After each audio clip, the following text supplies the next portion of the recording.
Excuse me, but I think you're in the wrong place. The man standing in front of me said in a cold tone. I bet he didn't really realize it was rude. He spoke monotonously, like a machine. I was having a great time just moments ago. How did it come to this? Our first family vacation in a while took an unexpected turn. My name is John Mitchell. I'm an average office worker with a wife and daughter. I'm nearing retirement soon, and once I retire, I just want to relax with my wife. When I say I got married at 37, some might think that's a bit late. I have focused solely on my job since joining the company, never really considering marriage. I thought living alone was just fine. Then one day, I suddenly found myself on an arranged date. My nosy aunt took it upon herself to set it up, seeing me alone for so long. She shouldn't have. I felt reluctant, but I didn't want to be rude and cancel, so I had no choice. And that's when I met Catherine. I fell for her at first sight. She was around my age, a very calm and kind-hearted woman.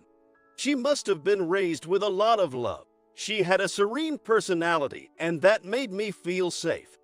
I made an aggressive move on her, started dating, and a year later, she became my wife. Oddly enough, though I'd never been interested in starting a family before, after getting married, I started thinking that I would like to have children. She felt the same, and we tried everything to have a child. But life was tough, and even at the age of 40, we still hadn't conceived yet. Around this time, we began volunteering to foster rescued dogs and cats, taking care of them as if they were our own children.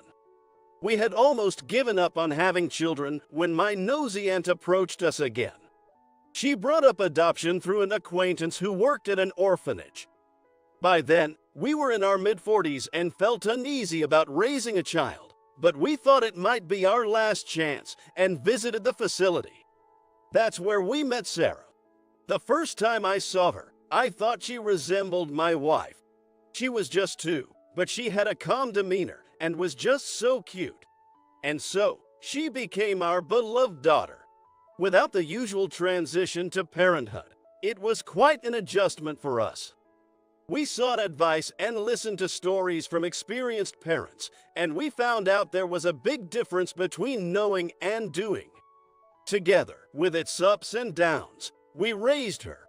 14 years later, Time sure flies. my wife said, gazing at our now adult daughter, Sarah, I'm just grateful she grew up healthy. Sarah, influenced by her mother, grew up to be a kind woman who loves animals. She's currently attending a university with a veterinary program, aspiring to be a vet. Despite our busy lives with work, school, and daily chores, we decided to take a family vacation this summer. Coordinating with Sarah's summer break, I applied for summer vacation at work. Combining her 16th birthday celebration, we booked a famous luxury hotel in a mountain resort in the Rockies. It's okay to be luxurious every once in a while, right? Sarah mentioned moving out after graduation, so we may not be able to go on family trips for a while. The day finally arrived, and we were all excited. First of all, we headed to a bird sanctuary in the Rockies. We listened to the tour guide's detailed commentary as we observed the wildlife. It was a place my wife had always wanted to visit. Watching her get so engrossed like a child, I felt contented and thinking, I'm glad we came here. Next, at Sarah's request, we visited a horse riding club. Riding a horse was one of her dreams, so it finally came true for her.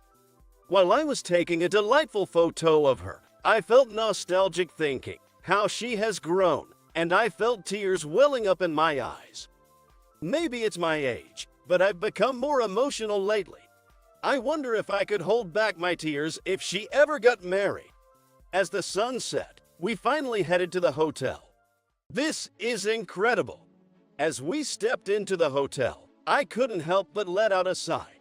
It was truly lavish. A sparkling chandelier hung from the ceiling. The spacious lobby was lined with luxurious sofas and tables. I wonder if we're out of place here, I whispered to myself. When I glanced at Catherine, my wife, she looked tense and was seeing the surroundings. She must have been feeling nervous. I'll go check us in, just sit tight. I left our bags with them and headed to the front desk. It seemed to be peak season, as there was a long line at the desk. After waiting for a while, it was finally my turn. I gave my name to the female staff at the desk, but she looked confused. She asked me for my name and phone number again. After providing it, she said, "I'm sorry, Mr. Mitchell, but I can't find any reservation under your name for today." Panicking, I showed her the confirmation email I received from the booking website. "I definitely booked for 3 of us today. Could you please check again?" As I was pleading, a man came out from behind the front desk. His name tag read manager. The manager listened to the female staff, then looked at me with a skeptical face and said, Excuse me, sir. Are you sure you're at the right place? For a moment, I didn't understand what he meant. I'm sure it's this hotel. We are a luxury hotel, you know. You've got some nerve coming and dressed like that. The manager stared at me a once over from head to toe. I see what he means. Indeed, my attire didn't match the upscale ambience of the place. I was wearing an old t-shirt and pants splattered with some mud. There was a reason for my appearance. You see, there was a little accident at the horse riding club. Just when we were about to leave, it started raining heavily with thunder, so we rushed for shelter. However, Sarah spotted some staff members trying to round up the distant horses and rushed over to help. I quickly followed her, and together with the staff, we managed to get the horses to safety, but not before getting completely drenched. Fortunately, we had spare clothes in our bag. She changed into a dress, and I into my old t-shirt, but I didn't have spare pants, so I just wiped them off with a towel and headed straight to the hotel. I tried to explain to the manager, "I'm sorry for the way I look, but we do have a reservation," but he didn't seem to listen. Therefore, I think this reservation is for the rundown hotel next door. We cater to the affluent, you know. If you're just browsing, please leave. The manager was stubborn and unwilling to check. It might be pointless to argue further. There were other hotels nearby, so we could ask if they had vacancies. As I turned to leave, my wife stood there. You should pick your battles. She wasn't looking at me but was staring intensely at the manager. Mrs. Mitchell. He suddenly freaked out and turned pale upon seeing my wife. Why does he know her name? If this is the hospitality you provide, if this continues, I might reconsider our contract. My wife, who's usually calm, seemed quite upset. What's going on? I asked my wife, not understanding. Sorry to surprise you, but actually, I'm the one who provided the land for this hotel. What? I knew her family owned land and had passed it down for generations, but I had never heard of the details. My father entrusted me with this land, which was brimming with beautiful nature, so I've always wanted to protect it. It seems she initially strongly opposed the idea of building a hotel here. But she was convinced by the hotel's founder, who promised never to harm the lush environment. He wanted to make it a place where visitors could truly feel and appreciate the richness of nature. Knowing my wife, who cherishes plants and animals, she must have struggled a lot with the decision to lease the land. The only condition for offering the land was to create a place that is loved by the best environment and hospitality. But since the change in management, things have apparently shifted. The hotel took a luxurious turn targeting the affluent, starting to cut down the beautiful greenery within the premises to add more rooms. Its lavish interiors became the talk of the town, covered in various media. but it seemed to have gradually deviated from its original concept. When my wife visited here previously, the manager apparently managed to deceive her. Where has the hospitality gone, where we used to welcome guests like family? Looking into my wife's pleading eyes, the manager turned pale and said, "I'm truly sorry," apologized over and over again. Actually, ever since that big hotel opened near the train station, our guests started to decrease. That's no excuse. He desperately searched for words, apologizing repeatedly to both of us.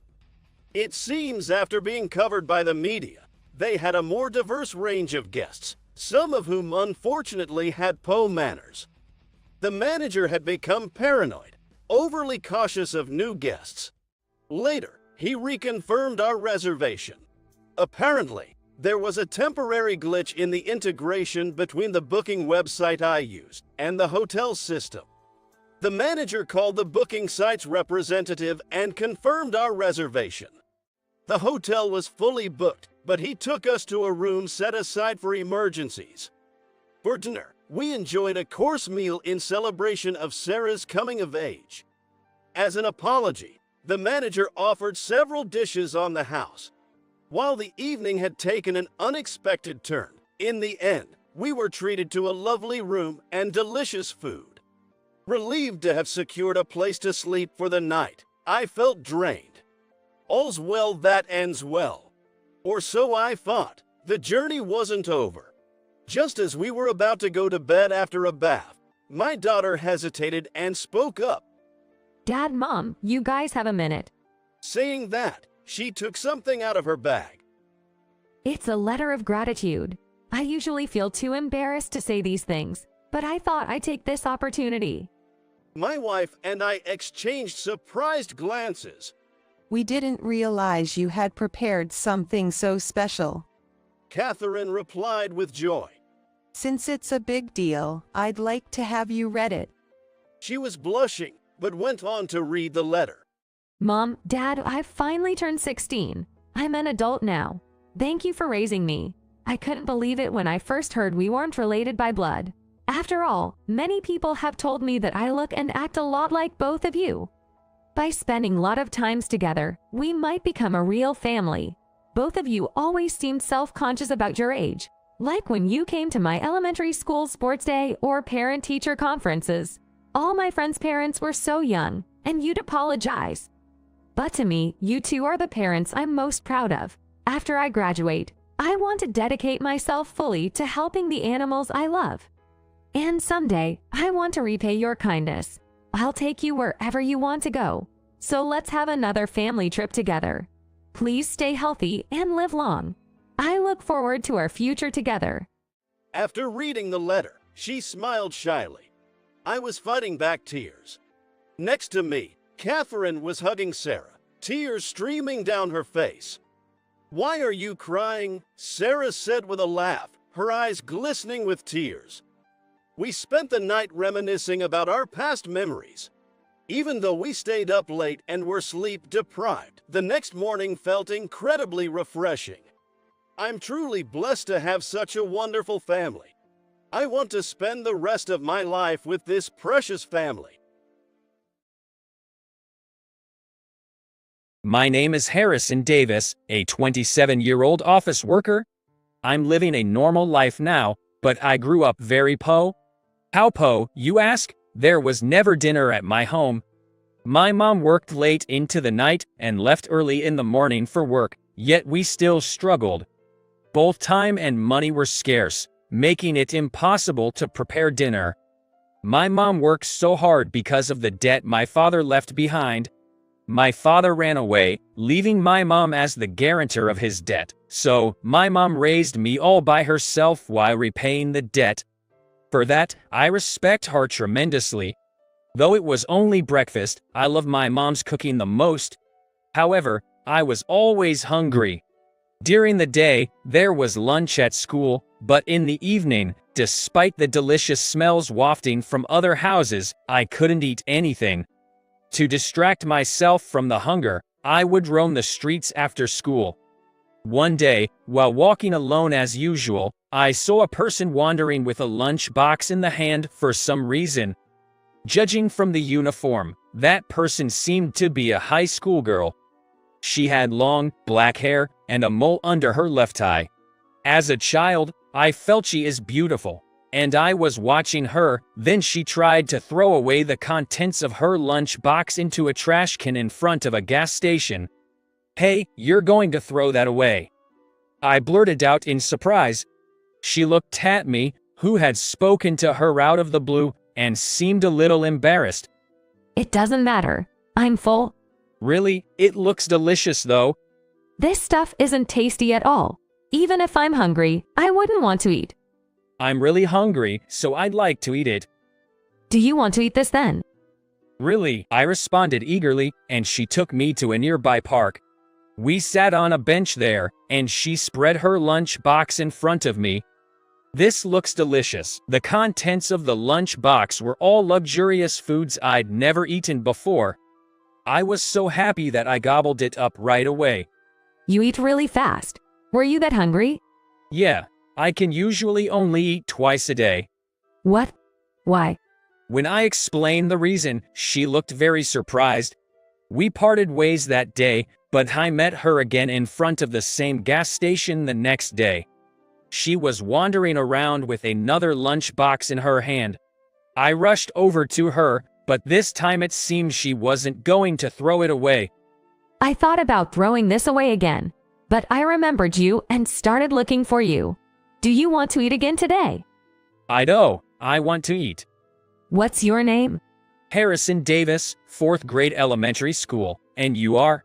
Fine, Mia. I'm a senior in high school. Nice to meet you. From that day on, I started to meet Mia at the park and receive a lunch box from her.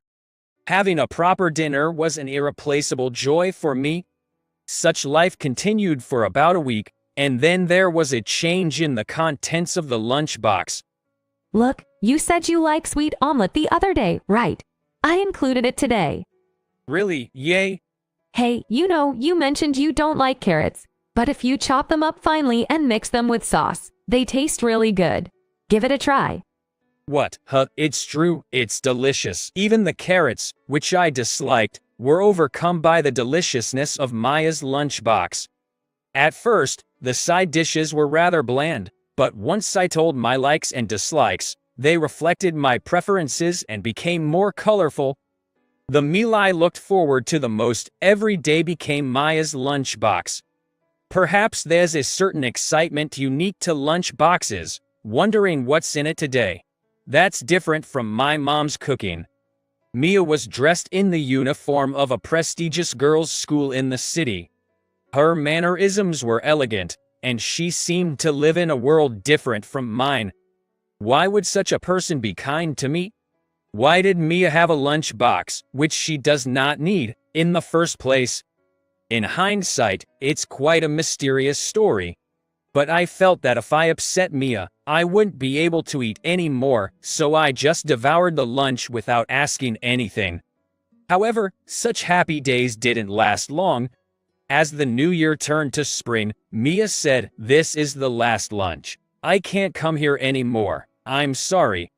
I didn't know why Mia left at the time, but looking back, she probably went to college out of town. The lunch box filled with only my favorite foods became the last taste.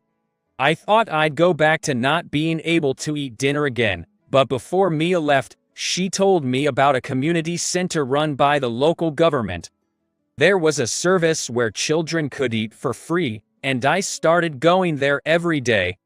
While I no longer had to worry about hunger, parting with Mia was tough. I couldn't forget about Mia, who kindly gave lunch boxes to a stranger like me. From such childhood experiences, I strongly realized that food is indispensable for survival. There's nothing more representative of abundance and happiness than being able to eat delicious food. With that in mind, I wanted to get a job related to food and studied hard since middle school. As a result, I got a job at a major company that does consulting for the restaurant industry. Now I can give my mom a little break. When I got a starting salary, I took my mom to a fancy French full course. After joining the company, I realized that there are so many delicious things in this world. Being affluent means having so many food options, and I was amazed. But the most delicious food is still my mom's cooking, and Maya's lunchbox. No matter how delicious food I eat, that hasn't changed. 5 years after joining the company, I, now 27, was assigned a big project for the first time. It's about a new creative dining bar. The target is office workers, and I'm proposing a wide range of menus from Western to Japanese cuisine. In addition, if we offer a takeout, we can expect people to come and buy during lunchtime due to the location. We put effort into the interior and advertising, but the key is the food. We've had several meetings with the owner, but it's been difficult to find a main chef because of the high level of demand. For market research, I've been eating at nearby restaurants. In the midst of this, there was a store that caught my attention. It's a small lunchbox shop, but every single lunch box is delicious. Though I need to check out numerous stores, I found myself repeatedly drawn to that one lunchbox store. It wasn't as though their menu was new or exotic, but it had a magnetic pull, making me want to eat there over and over again. I wondered who could make such cuisine. The only person in the store was a gruff, elderly storekeeper. Apparently, the person doing the actual cooking was in the back kitchen. Peering into the kitchen, I could see a pink apron but couldn't make out the wearer's face. One day, as usual, I was buying my lunch box and about to head back to the office. I heard angry voices from the back alley. When I looked, the storekeeper was yelling at someone. "You could quit any time, for all I care." The man berated the individual mercilessly and returning to his shop. Out of curiosity, I glanced at the woman. She was wearing the same pink apron. Could it be her? Wait, what? In surprise, I found myself instinctively walking towards her.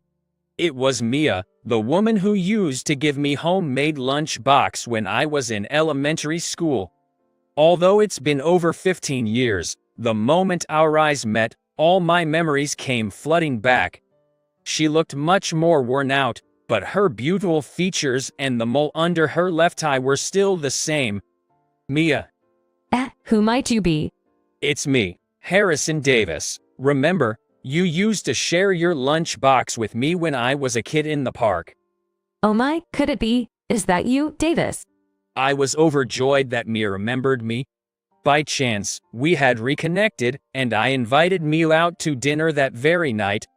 I took her to an Italian restaurant where I'd once done some consulting work with a senior colleague. However, the moment we entered the restaurant, Mia declared, "I'm going home."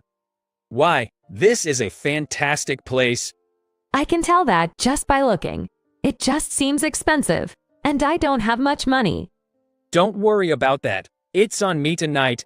I had planned to cover the bill from the start, so I convinced Mia to stay. Once we were in the private room, I ordered a variety of recommended dishes and drinks. You've grown up to be quite the man, Davis. Our tables have turned completely. Mia said so shyly, looking at me, once I finished ordering. Dressed in a worn-out cardigan and jeans, with her hair not quite tidied, Mia was a stark contrast to her high school self who always dressed in fine clothes. I wondered what had happened to her while we were apart. Sensing the awkward silence, Mia began to share her story up to this point. Do you know of the company called Smith Industries, Davis? Yes, I do. It's a well-known big business back in our hometown. Well, that's actually my father's company. My full name is Mia Smith. Really? I was surprised to learn that Mia was a president's daughter. It suddenly made sense why she had gone to a prestigious school and had such a refined upbringing. Mia used to live a wealthy lifestyle that any person would admire, but it seems that the Smith household was rather cold. Her mother had passed away from illness. Her father was always with his mistress, and her sister, 5 years older than her, was always out partying. The only person at home was a malicious housekeeper. Mia said she had always been longing for the warmth of family. On that day, the lunchbox that was about to be thrown away was made by the housekeeper. However, it was filled with foods that Mia disliked. Apparently, it was the housekeeper's way of messing with Mia, who was in her rebellious phase at the time. I couldn't feel bit of love in it, and I thought I'd rather starve to death than eat it. But when I was about to throw it away, you looked at me with sparkling eyes and asked, "You're throwing it away?" I felt strange when I washed the lunchbox after coming home that day. Food, which she had only considered as something to fill her stomach, might carry a deeper meaning. Thinking so, she began to go to the park again to see me enjoying the meals. At first, the housekeeper was making it, but eventually, I started making them. Really? I noticed the taste and appearance changed, but you were actually making them yourself. Yes, because you, Davis, were the only place I belonged. I found joy in catering to your preferences and finding ways to eliminate dislikes. Having discovered the joy of cooking, she went to a college to study food science. However, her father's company went bankrupt while she was in a college. Mia dropped out of college, and her family fell apart. Yet, Mia managed to get her cooking and nutritionist certifications and worked diligently. But her wasteful sister came, begging for money, and pushed her even further down the hole. Her sister disappeared with a man, leaving Mia to take on all the debts. She explained how this led to her current impoverished lifestyle. I became sick and am not able to work full-time anymore. Now I work at the lunchbox shop and do night shifts at a factory. But isn't the treatment there terrible? With your skills, you could work at other places. I'm already 35. It's impossible. I'm actually worried they might fire me. Hearing about the hardships she faced due to her family's debts, I couldn't help but look down. However, I felt more than just sympathy. Despite her hardships, Mia was facing forward and trying hard.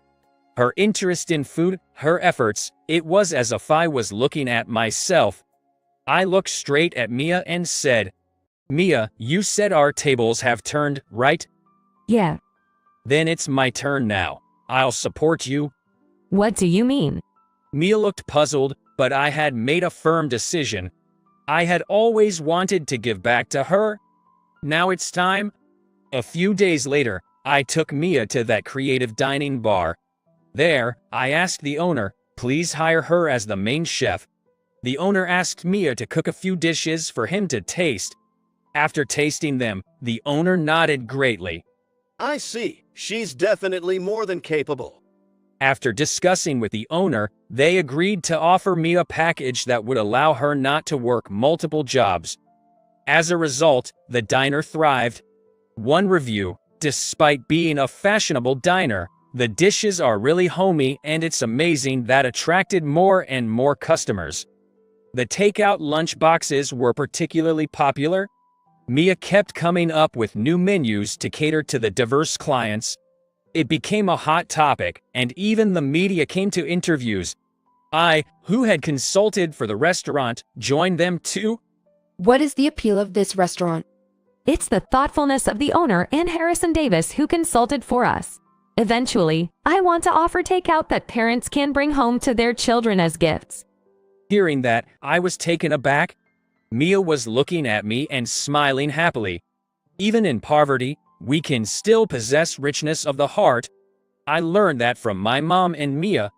Sooner, I'm thinking about inviting Mia to join me in volunteering for a child support program.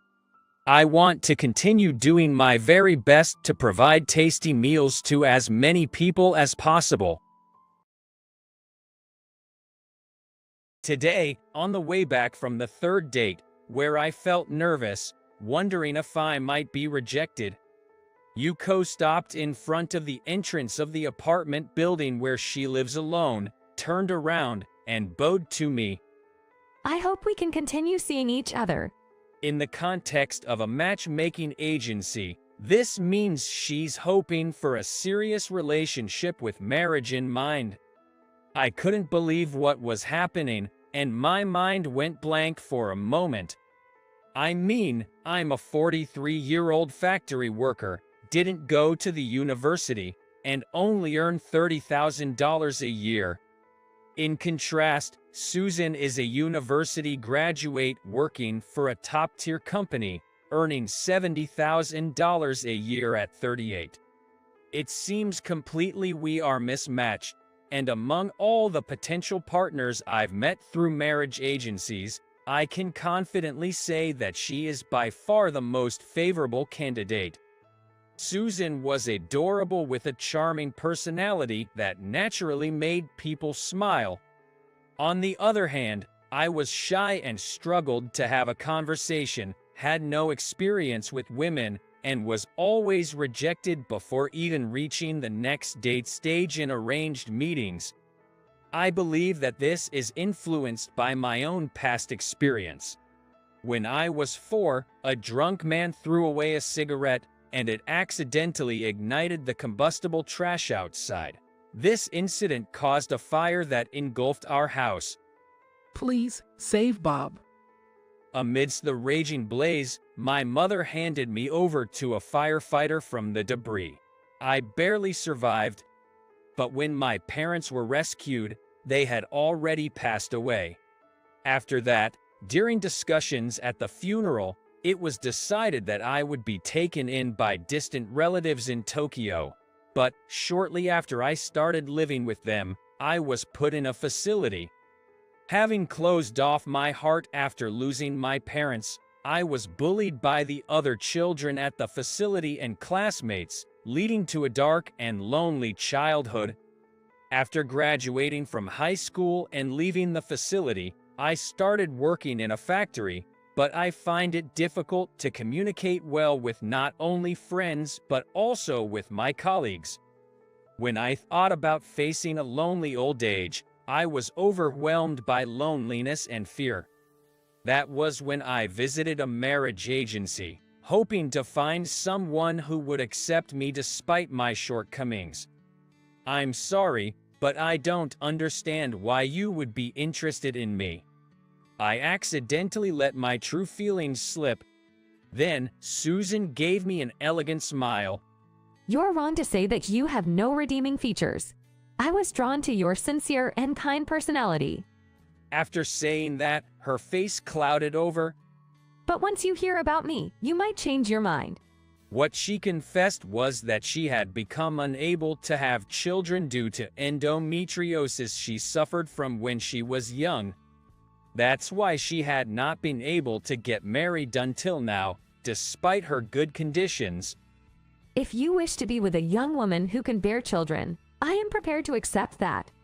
As she said that, I could see a tinge of sadness on her face, even though she tried to hide it. I clenched my fists and looked into Susan's eyes. The woman I want to marry is not someone who can bear children, but you, Susan. My feelings will not change. At that moment, a tear trickled down from Susan's eyes. Thank you. I'm so happy. From that day on, we began a serious relationship with marriage in mind. Because of Yuko's frequent business trips both domestically and internationally, we had to schedule our dates according to her availability, giving priority to her busy schedule. I'm sorry we don't get to see each other very often. Susan had a guilty expression, but her thoughtfulness in contacting me frequently, no matter how busy she was, made me very happy. Even when we couldn't see each other, I felt that she was thinking about me, and her warmth was transmitted through her emails. After going on several dates and visiting each other's homes, I found out she was terrible at housework. Apparently, it was because she had lived with her parents for a long time, and they had a housekeeper at home, so she never had the opportunity to learn household tasks from her mother. After starting living by herself, she tried to do the chores herself but wasn't good at it, and being swamped with work left her with no time.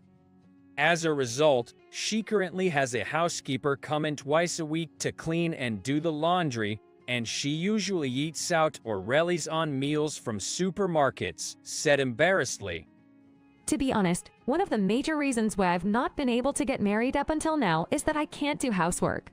After meeting you, Bob, I thought I should practice and get better at it, but it seems I haven't improved at all. I was both surprised and relieved to discover this aspect of her, considering she appears to be perfect with her excellent work performance, intelligence, and kindness. It made her feel more endearing and charming to me. I've lived alone for a long time, so I'm used to housework and even enjoy it. I think the one who's good at it should do it. I smiled and placed the freshly baked macaroni gratin on the table. Just watching her happily eating the gratin, blowing on it to cool it down, and saying, "This is so delicious," made me feel truly content. A year later, I proposed to Susan. I thought of various places to propose, like a restaurant with a beautiful night view or a beautiful beach at sunset, but I decided it would be best to do it in my own style, in my own room. After treating her to a special dinner, I placed an engagement ring on the dessert plate. "Susan, will you marry me?" With those simple words, devoid of any pretension, Susan smiled and replied, "Yes, with pleasure," and I put the ring on her left ring finger. It may not have been so romantic, but for me, it felt like an incredibly euphoric, almost dreamlike happiness. A month after the proposal, I was scheduled to visit Susan's parents' home, but I was so nervous. Her father works for a top-tier company and is an elite with experience working in the United States and Singapore. I thought there was no way that such parents would accept someone like me. This is the apartment where my parents live.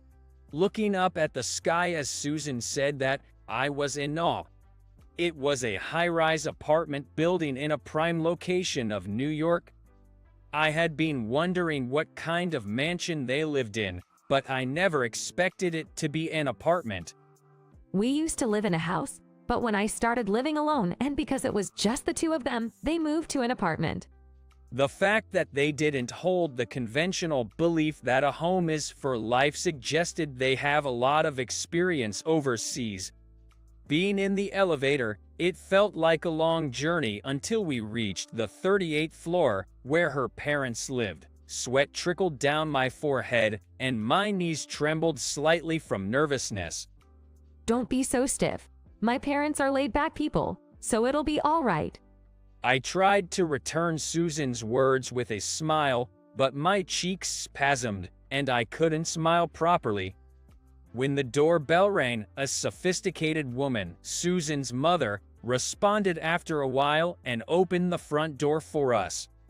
Welcome, please come in.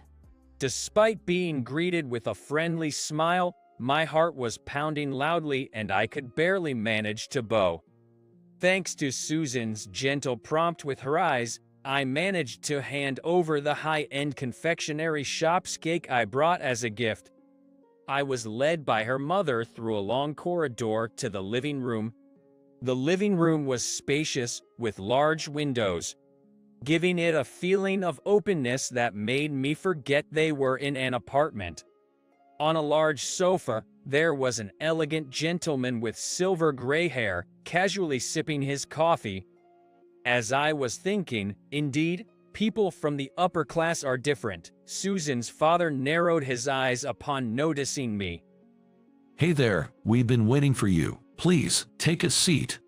Guided by Susan, I sat down next to her and faced her parents. I was trembling all over with tension. Without a doubt, I had never ever been so nervous in my over 40 years of life. Nice to meet you. I'm Bob Custard. I've been seeing Susan. As I bowed deeply, I felt a change in the atmosphere above my head. When I lifted my face, her parents looked surprised. Custard. My last name is quite rare, and they exchanged glances, seemingly curious. What are your parents' names? I was wondering why she would ask such a thing, but I said, my father's name is Liam, and my mother's is Emma. Come to think of it, I have one old photo left. When I pulled out my wallet, I took out an old photo from it and showed it to Susan's parents. It was a picture of me as a baby, held by my mother, with my father smiling next to us. At that moment, Susan's held their breath. No way. Suddenly, Susan's mother started to sob, and her father looked down, shaking as he clenched his fists. I thought they were sympathizing with me, but their reaction was far from ordinary. As a matter of fact, our families have known each other since we were children. We're from the same small town. Her father said, "Really, is that true?" Taken aback by the surprising coincidence, her parents began to tell stories from the past. Apparently, they were born and raised in a rural area and went to the same high school together. After graduating from high school, my parents stayed in our small town. They got married, my father took over the family farm, and my mom helped him. Meanwhile, Susan's parents moved to New York, her father went to college, and her mom got a job. After her father graduated, they got married. Even though they were apart, they kept in touch with each other and visited during Thanksgiving and Christmas. But when Susan's father got transferred to work in Canada, they could only communicate by letters and couldn't meet for a long time. Then, they lost contact.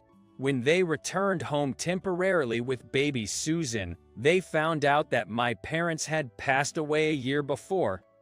They were heartbroken to hear that only their son had survived a fire, but they were relieved to know that I had relatives who could take care of me. They had to return to Canada soon, so they couldn't meet me. If we had been living in America, we would have taken Bob in. Susan's mother said apologetically. Bob's parents were the ones who brought us together. What? In their student days, Susan's father was mean to Susan's mother, whom he liked, and she didn't like him. My father convinced Susan's father by saying, "If you like her, don't be mean to her." And my mother cleared up Susan's mother's misunderstanding by saying, "William just likes Olivia so much, that's why he can't stop it." Thanks to this, their feelings for each other grew closer. The year I was born, Susan's parents got married, and my parents, with baby me in tow, attended their wedding. Susan's mother held me and joked to my parents, "If we have a daughter, maybe we should betroth them." I can't believe such a thing could happen. Susan's mother spoke nostalgically. Listening to the story, I was moved by the miraculous encounter, but I also felt daunted about marrying her, so I expressed my honest feelings. Actually, I was raised in an orphanage. I'm just a high school graduate working in a factory. My salary isn't even half of what Susan makes. I don't think I'm the right man for her. When I negated myself like that, Susan looked sad and called out, "Bob." I squeezed her hand and then faced her parents again. But I promise, I love Susan more than anyone else, and I always will.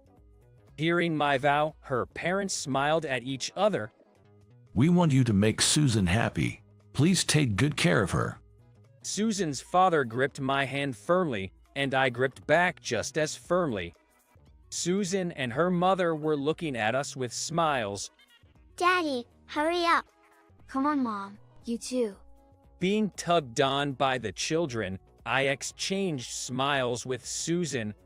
After we got married, we decided to adopt 2 children from the orphanage where I grew up. We thought a life just for the 2 of us would also be great, but we both liked children, and having known the loneliness of being parentless, I wanted to give these children a warm home. That's why we decided to adopt them. But once we did, we felt that the children were giving us so many smiles and so much happiness, Hey Daddy, you'll cook us a fancy dinner because Mom is home today, right? I want a burger and curry. Being pestered by the children, I answered enthusiastically, "All right, let's make burger curry today." Yay! The kids were overjoyed. I truly cherish the happiness of having people I love and people who love me. Susan is still busy with work, flying around the country and overseas every day.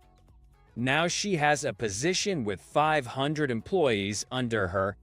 Meanwhile, the factory where I work has reduced working hours due to the recession, and my salary has decreased significantly. Because of that, I'm taking care of all the housework and drop off and pick up the kids every day. The kids tease me, saying dad's like mom and mom's like dad. I'm sorry I'm putting a burden on Susan because I don't make much money. I apologized, feeling guilty, and Susan laughed. Bob, you know I'm not good at doing housework. I should be thanking you. You take care of the children and always help me. This kind of partnership is also wonderful. The most important thing is that we are happy together. Seeing Susan's radiant smile, I pledged to myself that I'll protect that smile forever. Through a floor-to-ceiling window of glass, the warm spring sunlight pours down. At the center of a pure white tablecloth, there's a charming centerpiece made of mainly white and yellow flowers with a sprinkling of green, and around it are white plates and silver cutlery all set up. Beside me, Sophia, dressed in a pure white wedding dress, sits, her face overflowing with a smile that is even more beautiful and happy than usual. Without any feeling of stiffness, I'm glad we chose this restaurant as our wedding venue, considering not only ourselves but all of our guests could enjoy it. I have no doubt it's going to be the best day of my life. As I was thinking that, a bucket of cold water was poured over me in the form of a speech. Well, I heard that Mr. Davis only finished high school. It's surprising that Miss Taylor, an elite who graduated from a top-tier university like me and works for a listed company, would choose someone like that as his marriage partner. I suppose it's that hardship is worth buying, right? Those words were spoken by Mr. Wilson, Sophia's boss at work. It seems like he thinks it's funny, but nobody is laughing, and an uncomfortable atmosphere has settled over the venue. To bring up that conversation at a toast. While thinking that, I remembered that time. It's finally the wedding. In the bridal suite, Sophia, though nervous, spoke to me with an excited expression, and I smiled back at her. Yeah, let's make it a good day. Then, my phone buzzed with a notification. Seeing my face darken as I read the message, Sophia asked if something had happened. Lucas and the others' plane is going to arrive later than scheduled, so they might not make it in time for the speech. We were expecting 3 people, including Lucas, to give toasts as the groom's principal guests. I left Sophia in the bridal suite and stepped out. I immediately told the master of ceremonies about the situation, and we decided to move forward with the toasts from Sophia's side first. Also, to let him know about the change in order, I started looking for Mr. Wilson. Since I didn't know him personally, I asked Sophia's co-worker where he was and then approached him. "Excuse me, Mr. Wilson." I asked him if he could give his toast first because the groom's principal guests were running late, and he readily agreed. But marrying Miss Taylor, huh? You're a lucky man. She's the idol of our department, no, our company.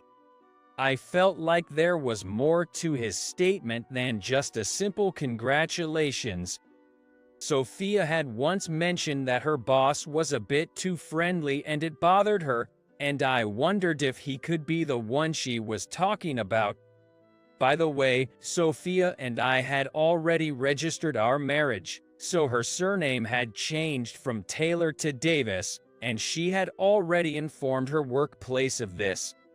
I guessed he was just used to calling her by her maiden name, but it also felt like he was doing it on purpose. I guess the partner of Miss Taylor must have graduated from a famous top-tier university, right? I felt something catch, but I answered him. I didn't go to university. Oh, so Mr. Davis is a high school graduate then?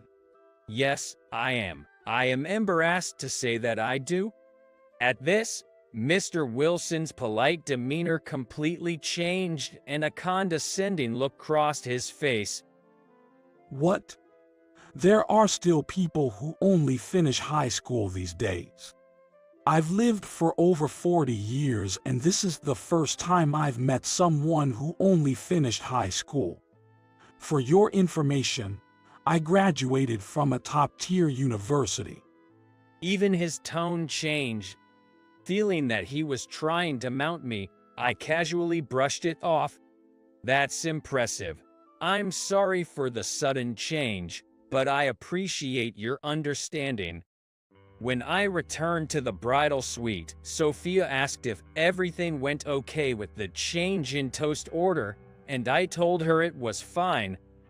If I had told her about everything that happened, it was clear she would be upset. I didn't want to ruin the happy mood. After the ceremony, we moved directly to the reception. After a quick touch-up, I entered the venue and nervously delivered a welcome speech. When I glanced over, 3 seats at the groom's side of the head table were still empty. I had requested the MC to forego any introductions about the bride and groom's background, because we wanted a casual wedding. Normally, after the toast, it would be time for the groom's side to give their speeches. But as Lucas and the others had not arrived yet, I asked the bride's side to begin their speeches. Mr. Wilson stood up and walked forward. As he received the microphone from the MC, the speech began. It started with the customary words of celebration, and then a story came up about how Sophia had been a sort of idol at their company. But then the mood changed. I understand that Mr. Davis is a high school graduate. It's surprising that Miss Taylor, a top-tier university graduate and a professional in a listed company, would choose someone like him as her spouse. I suppose hardship is something you should pursue, even if you have to buy it. Although he seemed to think his words were funny, no one laughed and an awkward atmosphere filled the room. Undeterred, Mr. Wilson continued.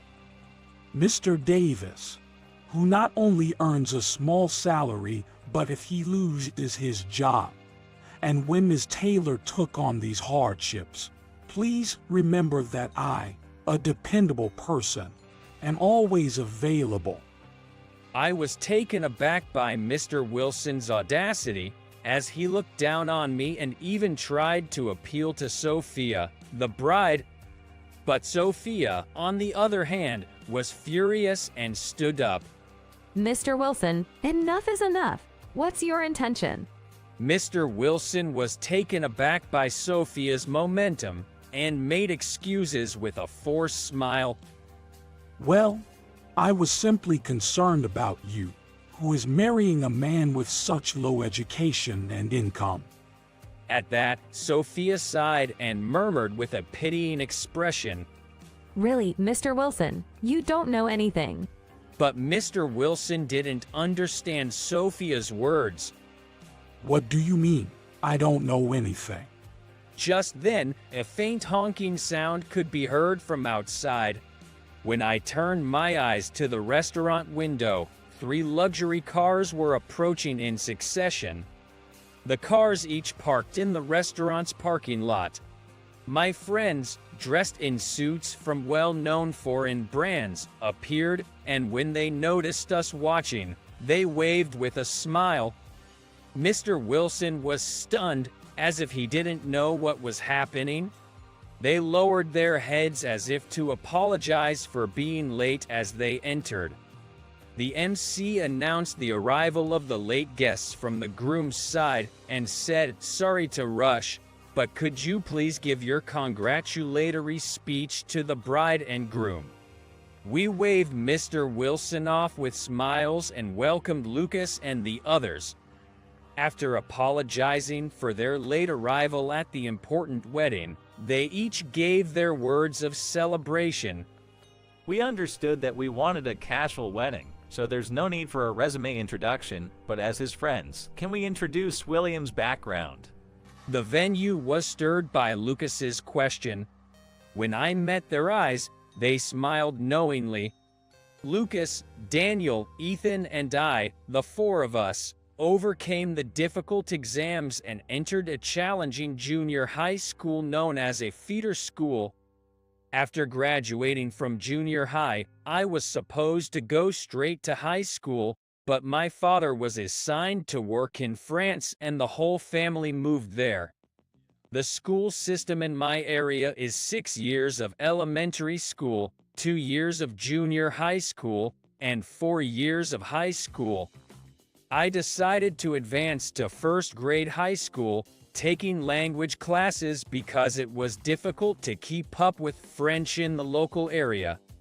The plan was to stay until high school graduation, but my father's work ended after 2 years and we returned to America. I could have transferred to a high school here, but I wasn't interested and decided to start my own business. My mother was worried, but my father agreed with my idea. If you're going to do it all on your own. With that in mind, I started by saving money from part-time jobs.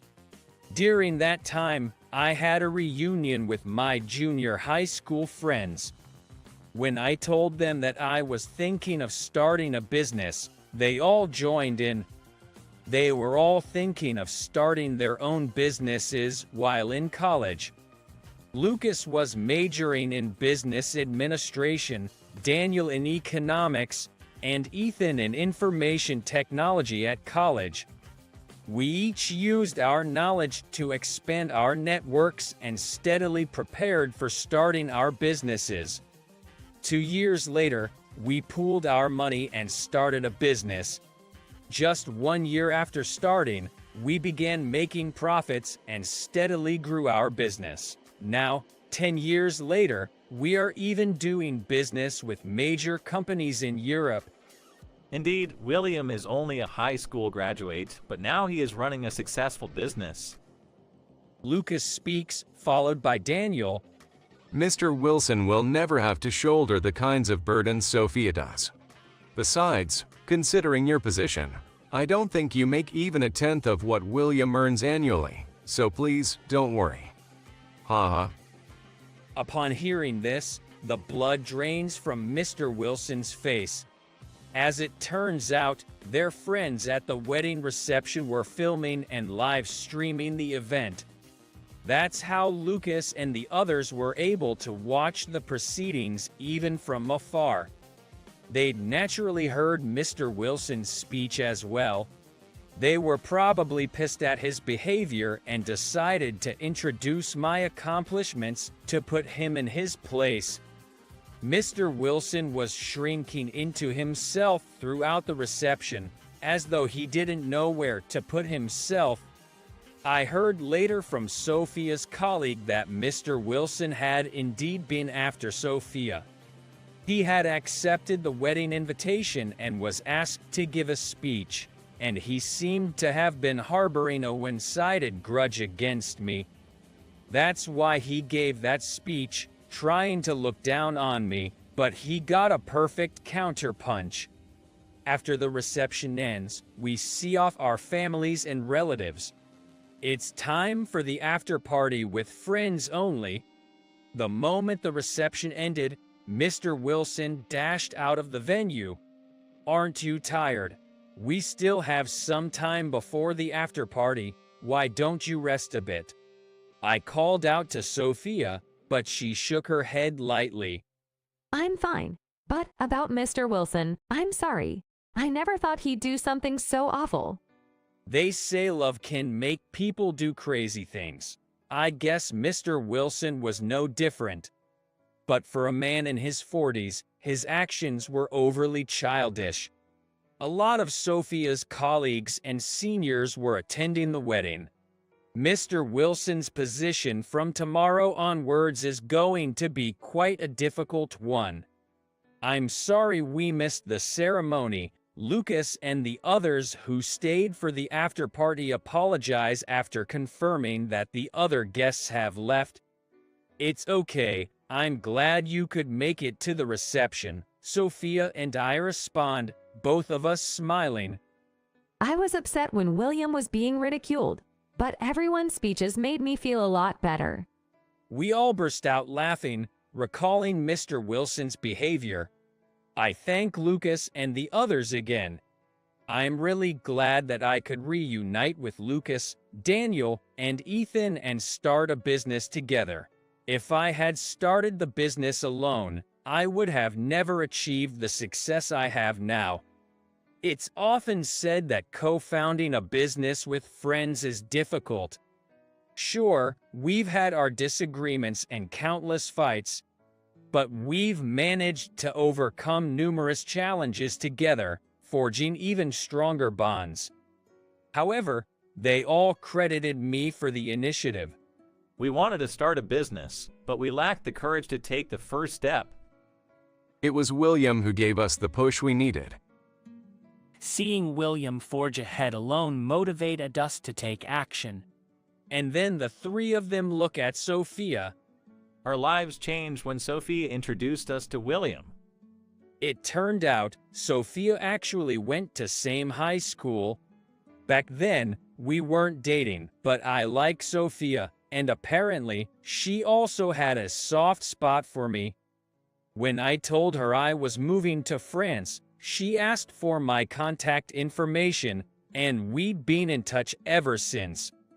It was Sophia who suggested getting together with our high school friends Lucas, Daniel, and Ethan after I returned from France. Exactly. You should be thankful. With that, Sophia joked with a smirk, but I answered with a serious face. I really am grateful to Sophia. She encouraged me when I was feeling lonely and isolated in France, never abandoned me even when I was just a high school dropout and broke, and she's always been there to support me. I'm so lucky to have met the best partner. Lucas and the others chuckle, obviously pleased. Stop it. If I start crying again, I'll have to fix my makeup. Even as she says this, Sophia looks happy. With Sophia, my life partner, and Lucas, Daniel, and Ethan, my business partners and best friends, I am filled with gratitude. I've out a state root to my roots and continue striving for excellence. I run a restaurant in a town far from the city center. I'm 40 years old, single, and run the restaurant with my mom. Originally, I worked as a chef in New York, but 3 years ago, my dad, who ran this restaurant, fell ill. After that incident, I returned home. My dad passed away, and as his only son, I took over the business. At first, I struggled to reproduce my dad's flavor for our regular customers, but once I got the hang of it, it became second nature. While I used to feel the monotony of life in New York, now, I genuinely enjoy every day surrounded by friendly conversations with neighbors and regulars. It seems I prefer this slower pace of life over the hustle and bustle of the big city. Then, one evening, A young mother and daughter in faded clothes entered the restaurant. The young mother looked to be in her early 20s, and her daughter was just a toddler. They were unfamiliar faces in these parts, and on closer inspection, not only were their clothes faded, but they also seemed washed and stained in places. Although a bit suspicious, my mom and I silently escorted them to a table. After briefly glancing at the menu, the young mother ordered a single plate of chicken fried rice. Just one plate. With that thought in mind, I prepared and served the dish. The woman pushed the chicken fried rice to her daughter, saying, "Lucy, you can eat this." Eat as much as you want. With delight, the little girl started eating. I thought it might be too much for a child who looked to be around 3 or 4 years old, but she quickly finished the dish. When only one bite remained, the little girl scooped it up with her child-sized fork and said, "Open up, Mom." It's okay. Lucy, you eat all of it. Uh-huh. Mom is hungry too, right? You need to eat. With tears in her eyes, her mother whispered, "Yeah." Maybe just a bite. The young mother then accepted the last bite, murmuring, "Delicious," and a single tear rolled down her cheek. I exchanged eye contact with my mom. "Something's off about those two, right?" My mom nodded subtly in agreement. Taking a deep breath, I approached them. Thank you for coming in today. If you don't mind me asking, aren't you having anything to eat, ma'am? Is it a rule here that each person has to order their own dish? No, not at all. As I hesitated on how to proceed, my mom interjected. You looked like you really enjoyed that chicken fried rice earlier. Aren't you hungry? It's just... The woman hesitated, looking distressed. We don't have much money. My mom and I exchanged looks. "Sorry if we're prying," my mom said with her usual warm demeanor. We've been watching, and it just seems like you are in trouble. You're not from around here, and you don't seem like tourists. The young woman looked even more puzzled. I took a moment to think and told her, "Please wait a moment," then returned to the kitchen. Quickly, I whipped up some spaghetti and set it on the table in front of her. "Please, eat." But I can't. I really don't have any money. "Don't worry about the money." My words were firm, and then my mom chimed in. Honey, you look so worn out. I think you should eat something. Plus, I just have this feeling that we can't let you leave the diner like this. Before my mom married my dad, she used to work as a counselor at the town hall. That was over 40 years ago, but maybe her instincts from back then kicked in. Would you mind sharing your story with us? The gentle expression on the old woman's face and her soft voice, and the steam rising from the freshly made spaghetti on the table. The tension seemed to melt away, and tears streamed down the young woman's face. My mom gently patted her back. First, let's eat. We can talk afterward. I quickly wrote "close for today" on a sheet of paper and stuck it to the diner's door. I'm sorry. Thank you. The woman said with a nasal voice and began eating warm spaghetti. When she finished, she began her story, seemingly unsure of where to start. My daughter and I ran away from our home. The young mother, named Catherine, faced opposition from her father about pursuing higher education when she was in high school. It might not resonate much with me, being a man, but apparently, in rural areas, there still seems to be a belief that women don't need education. Her father believed that even though the number of women entering the workforce has increased, the reality is that the rate of advancement is still low. Catherine, in her rebellious phase, went against his wishes and used the money she'd saved from her part-time job to secretly enroll in a college in New York. However, in New York, she fell in love with a young man and ended up pregnant with his child. Since he was still in college, she couldn't tell him about the pregnancy. Doing that might just ruin his future. With that in mind, she decided to give birth and raise the child on her own. She dropped out of college, gave birth, and began working in New York. But her life was not easy with a young child in the house. There were days she had to take off from work to care for her child, and the high cost of living in New York became increasingly tough to bear. Eventually, Catherine realized she couldn't raise her daughter on her own in the city and decided to return to her family home in Nebraska. I didn't want to go back home, but raising my daughter, Lucy, let's call her Lucy, properly was the most important thing. Her father was furious when he saw her, having moved to New York on her own accord, and now returning with a child. He scorned both Catherine and Lucy. When my mom asked, "Didn't your mom help you out?" Catherine replied, "My mom always my dad's side. She never really stood up for me, even back in the day." And when Catherine returned home, she found that her mom had gotten deeply involved in some sort of cult. It was a religion I'd never heard of. My mom seemed to believe that it was thanks to their God that I had returned home. Even when my dad would berate me, she wouldn't say anything to him. But I once saw her fervently praying to some sort of religious talisman, asking it to protect Lucy and me. Maybe in her own way, she believed she was helping us. After Catherine and Lucy moved back home, her involvement in the cult grew even more profound. Catherine started a part-time job nearby to support them, but most of her earnings were donated to the cult by her mother. Shortly after I moved to New York, my mom started acting differently. My dad would often tell me, "It's because you didn't listen back then that your mother went crazy."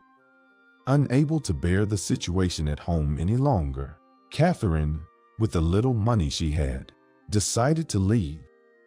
I thought living with my parents would have a bad influence on Lucy, so we got on a train to get as far away from them as possible.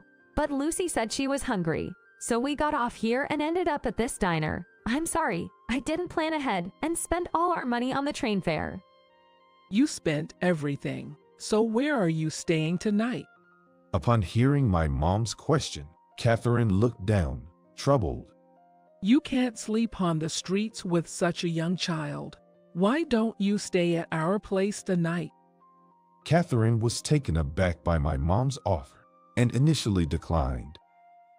But when my mom pressed, reminding her of the lack of money and the risk to her daughter, Catherine finally relented, so they ended up staying at our home. That night, while Catherine and Lucy were taking a bath, my mom and I discussed the situation. Do they have nowhere to live? If that's the case, how about letting them stay at our place until they find a home and a job? Said Mom. I don't mind, but we'd be harboring runaways, right? I wonder if that's okay. What if their parents resent us or something? If it got out that Catherine is here, that might happen. But, as harsh as it sounds, there's a luck of the draw when it comes to the family you're born into. Blood ties are hard to break, so running might be the only option. Mom, who seemed to have glimpsed into many people's family troubles in the past, spoke with weight, and her words resonated with me. I think she will keep running from now on. If we abandon her now, she'll just start a tough day-to-day life tomorrow. It was supposed to start today, but it would just be delayed by one day. Imagining that young mother and child lost on the streets. The thought was heart-wrenching. After Lucy had gone to bed, Mom and I asked Catherine if she'd like to live with us for a while. Catherine seemed overwhelmed. I couldn't possibly impose on you like that, she said. With genuine curiosity, she asked, why would you do so much for someone you barely know? Mom replied with a gentle smile, It's human nature to want to help someone in trouble, isn't it? Just as sudden misfortunes can happen, so can sudden strokes of luck. In life, you have about an equal share of good and bad. So just think of our offer as one of those good moments falling onto you. Catherine probably knew that even if she left, she might not have a stable life. With a contemplative expression and a voice dripping with gratitude, she said, "Thank you so much." Feeling guilty about doing nothing while staying with us, Catherine helped out at the restaurant and with house chores when she wasn't job or apartment hunting. Catherine, diligent and hardworking, quickly became popular with our customers. As for me, I wished she could stay and work with us forever. About a month later, she finally found a place to live and a job, and it was time for her and Lucy to leave our home. She mentioned her new workplace has a nearby daycare, where Lucy could be looked after. Thank you so much. I will never forget your kindness. Catherine said with a smile in front of our house. "It's okay," Mom responded. All we ask is that you raise Lucy to be a fine young lady.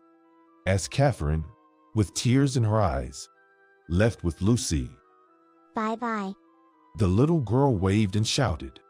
Mom and I, having grown close to Lucy over the month, sniffled as we waved back. For a while, we kept in touch with Catherine. Although the busy Catherine couldn't always reply, we occasionally updated each other through calls or emails. We always looked forward to seeing photos of Lucy that Catherine would send. Then, about 2 years after Catherine and her daughter left our home, Mom slipped and hurt her back, making it impossible for her to work in the store. With Mom not around, I had to juggle both the kitchen and the dining area. During rush hours, it was tough, and I had put out ads for part-time help. But applicants were hard to come by. Then, one day after lunchtime, the rush had subsided. Catherine visited the restaurant after a 2-year absence. Hello, David. Greeted a much taller Lucy, along with a man standing next to Catherine, whom I didn't recognize. Catherine, long time no see. It's been a while. I'm so sorry for not keeping in touch. I wanted to call before coming over today, but things have been so hectic. That's all right. It's just great to see you both well. And who's this gentleman? With a somewhat shy smile, Catherine said, "This is my husband." He's Lucy's biological. What? Is he? The college student from New York you talked about? Yes. Catherine explained that after settling into her new life and gaining some confidence, she took a chance and reached out to Lucy's father, a college student she had met in New York. Luckily, his number hadn't changed, and the call got through.